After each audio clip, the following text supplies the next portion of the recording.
बताते चले, विवाद मामले में हनुमान बेनीवाल का बयान आ गया है। नेताओं पर मतदाताओं को डराने का आरोप, ऐसा हनुमान बेनीवाल ने कहा। उन्होंने कहा इंडिया गठबंधन प्रत्याशी हनुमान बेनीवाल का यह आरोप है कि सत्ता पक्ष के इशारे पर हमला करने का आरोप है।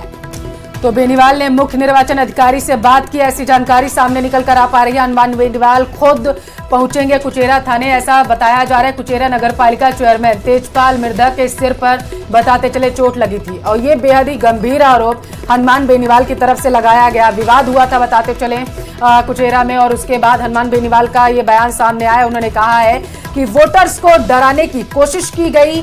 इंडिया गठबंधन प्रत्याशी है हनुमान बेनीवाल, आपको बताते चलूं उनकी तरफ से कहा गया कि सत्ता पक्ष के इशारे पर हमला किया गया। बता दें कि नागौर के कुचेरा में आरएलपी और बीजेपी प्रत्याशियों के बीच में हुई थी झड़प, और आपको बता दें और उसमें तेजपाल मिर्धा के सिर पर चोट आ गई थी, जो कि अब हनुमान बेनीवाल ने मुख्य निर्वाचन अधिकारी से बातचीत की है। उन्होंने कहा है कि वो कुचेरा थाने खुद पहुंचेंगे और कुचेरा नगर पालिका चेयरमैन तेजपाल मिर्धा जिनके सर पर चोट आई थी उनको लेकर इन्होंने कहा है कि ये विवाद वो विपक्ष जो है यानी कि बीजेपी के ऊपर आरोप लगाया है। उन्होंने कहा नेताओं डरा रहे हैं, धमका रहे हैं, और जब उनका रिटेलिएट किया गया, जब उनको रोकने की कोशिश की गई तो झड़प पर उतारा। इसकी शिकायत करने के लिए खुद हनुमान बेनीवाल गए हैं। सत्ता पक्ष पर आरोप लगाया गया है। श्रुति हनुमान बेनीवाल की तरफ से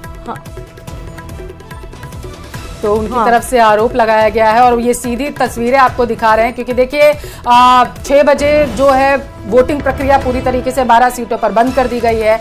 अब पूरे जो कर्मचारी हैं वो ईवीएम्स को में जिनकी प्रत्याशियों की किस्मत कैद हो चुकी है उनको लेकर के जाएंगे। 5 बजे तक का जो मतदान फीसदी रहा है वो आपको बता रहे हैं, और आगे का अपडेट जो आएगा कि 6 बजे तक आखिर किस सीट पर कितना मतदान श्रुति हुआ है वो भी अपने दर्शकों को हम बताएंगे। हाँ, लेकिन इस बीच नागौर की ये जो तस्वीर आपको दिखाए थे और अब ये अलग अलग तस्वीरें आपको दिखा रहे हैं। एक तरफ देखिए ईवीएम की मशीनों को कैद किया जा रहा है, सील किया जा रहा है, बेहद ही इसको अच्छे तरीके से सील किया जाता है। और हमारे साथ लगातार गेस्ट जुड़े हुए हैं। वोटिंग परसेंट कैसे कम हुआ इस पर भी हम जिक्र कर रहे हैं, लेकिन ये भी देखना होगा कि वोटिंग परसेंट कम हुआ उसका एनालिसिस तो करेंगे। लेकिन संजय जी आपके पास आ रहे हैं, 12 सीटों में बीजेपी मिशन 25 में जुटी हुई थी, कांग्रेस भी टफ फाइट दे रही थी, जातीय समीकरण सब कुछ देखकर इस बार कैंडिडेट्स को उतारा गया। लेकिन आपको क्या लग रहा है कि 12 सीटों पर मुकाबला दिलचस्प है? क्या क्लीन स्वीप यहां 12 सीटों पर बीजेपी करेगी या फिर नहीं? संजय जी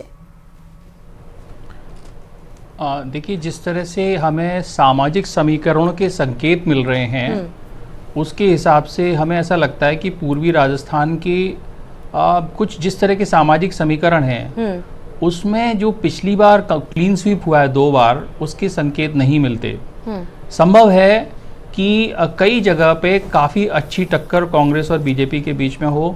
जीत हार का अनुमान तो बहुत प्रीमेच्योर है, लेकिन हम ऐसा ज़रूर कह सकते हैं कि जितना बड़ा 60% के करीब बीजेपी को जो वोट मिला था वो वोट निश्चित तौर पे लोकसभा चुनाव में घटने वाला है। और जो चुनौती है वो कहीं चुनौती किसी जगह पे बीजेपी को आश्चर्यचकित भी कर सकती है। ये जो हमें ग्राउंड पे समझ में आ रहा है, ये ज़्यादातर एक तो अपनी शेखावाटी बेल्ट है और दूसरा ईस्टर्न राजस्थान है। वहाँ ऐसे बिल्कुल साफ साफ संकेत मिल रहे हैं कि चुनाव दिलचस्प हुआ है। आखिर के 5-6 दिन में वोटर शिफ्ट हुआ है, और जो बीजेपी का जो कांग्रेस का परंपरागत वोटर है उसके अलावा उसकी तरफ दूसरे कुछ वोटर भी जुड़े हैं। ये एक संकेत देता है कि चुनाव शायद काफ़ी दिलचस्प हो। तो संकेत बिल्कुल साफ है, चुनाव दिलचस्प हो। राखी जी लगातार जुड़ी हुई हैं। राखी जी, बहुत सोच समझ के उतारा गया, 2 चेहरों को आपने केंद्रित चेहरे को उतारा, भूपेंद्र यादव जी को उतारा, अर्जुन राम मेघवाल को उतारा, लेकिन कांग्रेस ने भी समीकरण को साधते हुए उतारा। कुछ सीटें ऐसी हैं जिसपे कांग्रेस बिल्कुल अश्योर है कि वो उसके खाते में जा रही है। तो मिशन 25 का टारगेट कैसे पूरा होगा आपका? 2019 में भी इसी तरह की बातें हमें सुनाई देती थी, लेकिन रिजल्ट्स देखे आपने क्या हुआ। इन इलेक्शंस में टिकट डिस्ट्रीब्यूशन में हमने देखा कि बहुत जगह पे कांग्रेस के प्रत्याशी ने टिकट लेने के लिए मना कर दिया। 2 जगह इनफैक्ट झुंझुनू में और जयपुर में जो प्रत्याशी हैं उन्होंने कहा कि हमें चुनाव नहीं लड़ना था। राजसमंद के अंदर भी यही हुआ कि मेरे मना करने के बावजूद भी टिकट दे दिया गया। बांसवाड़ा में जो कैंडिडेट था वो तो टिकट लेकर के सिंबल लेकर ही भाग गया, गठबंधन करना चाह रही थी वहां पर पार्टी। तो ऐसी स्थिति जो बैसाखी पर कांग्रेस पार्टी राजस्थान में है, मुझे लगता नहीं है कि ग्राउंड पर कोई भी उनका एग्जिस्टेंस आपको नजर आएगा। 25 की 25 सीट फिर एक बार बीजेपी के पास आएगी। और जिस बहस की बात हो रही थी, हम बात कर रहे थे कि बहस यहां पर नहीं है, कोई बहस कोई डेवलप नहीं हो पाई, क्योंकि सबने मोदी जी को अपना नेतृत्व जो है वो एक्सेप्ट किया है। उनको मालूम है कि मोदी जी के अलावा हमारे देश को कहीं पर भी एक मजबूत सरकार देने वाला कोई व्यक्ति है ही नहीं, और इसीलिए लोगों ने मोदी जी को वोट दिया। और आप देखिएगा कि 4 जून को जब रिजल्ट्स आएंगे तो हम पिछले रिकॉर्ड से बेहतर परफॉर्मेंस आपको नजर बड़ा आएगी। सवाल जिस तरह से राखी जी कांग्रेस की ने तरफ से चुनाव लड़ा है, किया गया बेमन से चुनाव लड़ा है। हाँ, बड़ा सवाल किया गया कि कोई चेहरा ही नहीं है, पीएम मोदी यानी कि प्रधानमंत्री मोदी के अलावा कोई और चेहरा नहीं है जो देश को विकास की डगर पर ले जाए, नेतृत्व कर सके। आरसी जी, देखिए, मैं कहना चाहूंगा कि प्रधानमंत्री नहीं, भारतीय जनता पार्टी के किसी भी नेता ने जो भी वक्तव्य दिया, उनकी गोद में बैठे हुए लोगों ने उन्हीं के शब्दों को बार बार फैलाया। मोदी जी ने तो देश की संसद में खड़े होकर कहा था कि एक अकेला सब पे भारी 140 करोड़ भारतीयों को चुनौती दी थी, लेकिन वो लोकतंत्र में भूल जाते हैं कि जनता की अदालत में, लोकतंत्र में जनता जनार्दन होती है। इनके पास में मोदी है और कांग्रेस के पास में मुद्दे हैं। आखिर एक व्यक्ति पूरे देश के ऊपर भारी हो जाता है, चेहरा नहीं हो जाएंगे ना। मेरी सहयोगी ने आपसे सवाल ये किया, उसके बाद वो कह रही है पीएम मोदी ही एक चेहरा, निरंजन जी आऊंगी आपके पास, वो कह रही है कि मोदी एक चेहरा है, इसके अलावा जनता को कोई चेहरा नजर नहीं आता। मेरी सहयोगी ने यही सवाल किया कि क्या सिर्फ एक पीएम मोदी का ही चेहरा है? तो आप अपना चेहरा आगे रखिए ना, मुद्दों को पीएम की कुर्सी पर नहीं बिठा देंगे। कोई एक व्यक्ति का चेहरा लेकर के कांग्रेस आगे बढ़ रही है या नहीं बढ़ रही, ये बताइए। मैं ये पूछना चाहूंगा कि ये जो से भी जो आप प्रश्न उठाते हैं, जब भारतीय जनता पार्टी जब राज्यों में चुनाव करती है तब मुख्यमंत्री का चेहरा घोषित नहीं करती, तब आप कहते हैं कि प्रधानमंत्री के नाम पे चेहरा होता है। जब पार्षद का चुनाव होता है तब कहते हैं प्रधानमंत्री के नाम पे चेहरा होता है। सरपंच का चुनाव हो तो प्रधानमंत्री के नाम पे होता है। फिर ये कहेंगे कि आप तो व्यक्ति का नाम बताइए। मैं कह रहा हूं जनता अपने मुद्दों को चुन रही है, और मोदी की गोद में बैठा हुआ मीडिया मोदी की महिमा मंडन में लगा हुआ है। लेकिन ये मैं ये दावे के साथ कहता हूं कि लोकतंत्र की प्राइमरी के अंदर हमें जनता ही इस लोकतंत्र को बचाएगी, जनता ही इस देश के संविधान को बचाएगी, जनता ही बंधन से लोगों को मुक्ति हो चुके हैं विधानसभा चुनाव को। ये आम चुनाव है, अगर विधानसभा चुनाव में अटके रहेंगे तो वो तो आपके हाथ से निकल गया। अभी आम चुनाव है, आगे निरंजन जी जवाब देंगे, बड़ा मुस्कुरा रहे हैं।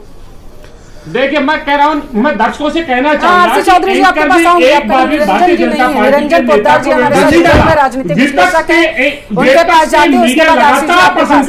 एक मिनट, ठीक है निरंजन जी जवाब दीजिए जल्दी से। निरंजन जी ड्राफ्ट किए जाते हैं। देखिए पल्लवी जी, अगर बात ये मुद्दों की करते हैं तो मेरे को एक चीज समझ में नहीं आई। अभी जुमा 3 महीने पहले आपने देखा होगा कि 5 राज्यों के चुनाव हुए, जिसके अंदर 3 हिंदी पट्टी के राज्य, 2 सरकारें भारतीय जनता पार्टी ने इनसे छीन ली और एक सरकार पहले से ज्यादा मेजोरिटी से चुन करके दोबारा आ गई। यानी कि भारतीय जनता पार्टी ने 3 सरकारें 3 राज्यों के अंदर ले ली।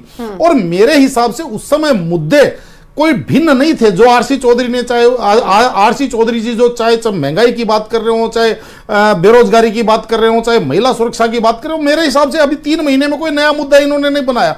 लेकिन उस टाइम जनता को कनेक्ट नहीं किया। अगर इस बार अगर कहीं ना कहीं जो भारतीय जनता पार्टी फिसलती है तो उसके अंदर एक चीज जरूर है, और वो ये है कि किसी भी व्यक्ति और किसी भी पार्टी के लिए अहम और वहम सबसे ज्यादा खतरनाक चीज होती है।